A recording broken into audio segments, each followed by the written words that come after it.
Mes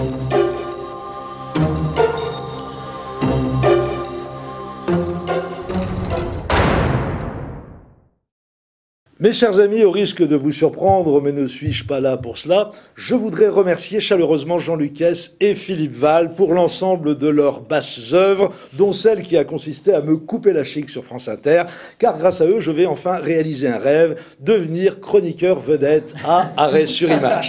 Oui, j'ai bien dit vedette, mes chers jeunes collègues, c'est une particularité de ma collaboration que vous allez devoir intégrer très vite dans le cadre des rapports de travail que nous allons être amenés à établir dans les semaines à venir.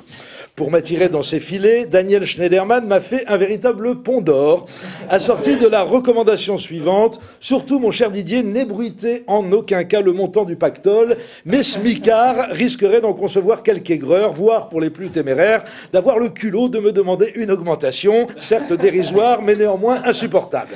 Oui, il vous appelle mes smicards, comme quoi on peut être un excellent patron tout en se montrant affectueux avec son petit personnel. Ça y est, il commence déjà à regretter de m'avoir embauché, ça veut dire qu'on part sur de bonnes bases. Sincèrement, je remercie Jean-Luc Hess et Philippe Val car ils ont réussi à me faire beaucoup rire depuis un mois, ce qui n'était pas gagné d'avance compte tenu de la nature de leurs intentions à mon endroit, à savoir me virer comme une vieille chaussette qui pue. Oui, mon cher Daniel, j'utilise volontiers un langage imagé, même parfois un peu trivial, qui risque de heurter la pudeur sémantique de l'ancien journaliste au Monde que vous êtes, mais il va falloir vous y faire. Déjà, j'ai réussi à prononcer 2 fois le patronyme de Jean-Luc Hess sans inverser les lettres de la deuxième partie de son prénom, ce qui dénote un bel effort de retenue de ma part, croyez-moi.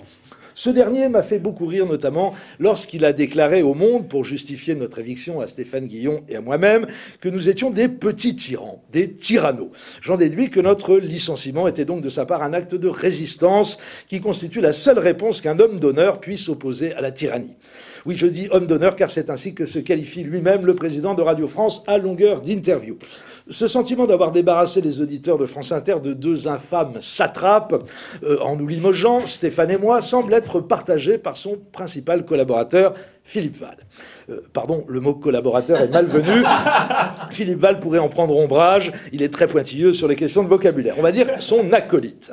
En effet, lorsque celui-ci m'a reçu pour me fustiger d'avoir mis dans la bouche de Dominique de Villepin la locution fatale et désormais célèbre « j'encule Sarkozy », il m'a tenu des propos qui démontraient clairement sa conviction d'avoir affaire à un authentique tyran. Alors que j'essayais de lui expliquer la logique du sketch litigieux, tu comprends, je suis parti du principe que Villepin souffrait du syndrome de la Tourette, une maladie compulsive s'il en est, et donc chercher le mot qui représentait le summum de la grossièreté, c'est pour ça que j'ai utilisé le mot enculé. Je ne me proposais pas qu'il le fasse en vrai. Ce qu'entendant, Philippe Val est littéralement sorti de ses gonds pour m'éructer au visage cette phrase qui mérite assurément de figurer dans les annales des ressources humaines, de la gestion des ressources humaines, je le cite. Et sous prétexte de syndrome de la Tourette, la prochaine fois, tu crieras dans le micro « Heil Hitler !» Alors là, je dois dire, c'est authentique, que j'ai eu du mal à ne pas éclater de rire. Effectivement, les mots « petit tyran » utilisés par M. S étaient très en dessous de la vérité. C'est un authentique nazi que vous avez en face de vous, mes amis. Oui, mon cher Philippe, je vous propose de négocier un compromis. Si je vous écris un sketch mettant en scène Goebbels en train de hurler « J'encule Hitler », est-ce que vous me réintégrez Mais là où Jean-Luc Hess et Philippe Val m'ont fait le plus rire, et des milliers d'auditeurs de France Inter en même temps que moi, c'est lorsqu'ils ont expliqué que notre licenciement à Guillon et moi n'avait absolument rien de politique, aucun rapport, c'est un pur fantasme. Là, pour le coup, je me suis exclaffé de bon cœur.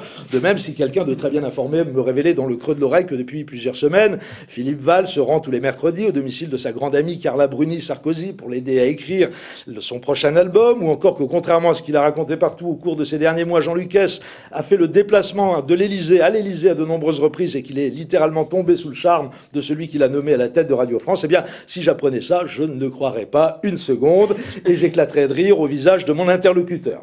Mais pas autant néanmoins que lorsque je vais découvrir ce soir à 18h devant la Maison de la Radio à Paris ainsi que devant les antennes de Radio Bleu en province que vous êtes des milliers à avoir répondu à l'appel de l'intersyndicale de Radio France pour empêcher la casse en bonne et due forme de France Inter amorcée par les pantins de l'Élysée dans la perspective des prochaines présidentielles. Là, pour le coup, je vais rigoler à gorge déployée en imaginant la tête de Hess et Val, dont je ne doute pas qu'ils resteront terrés dans leur tour d'ivoire de mépris pour les auditeurs, dont ils disent volontiers en privé qu'ils ont une mémoire de poisson rouge et que dans 3 mois, ils auront tout oublié. Prouvez-leur le contraire. À jeudi.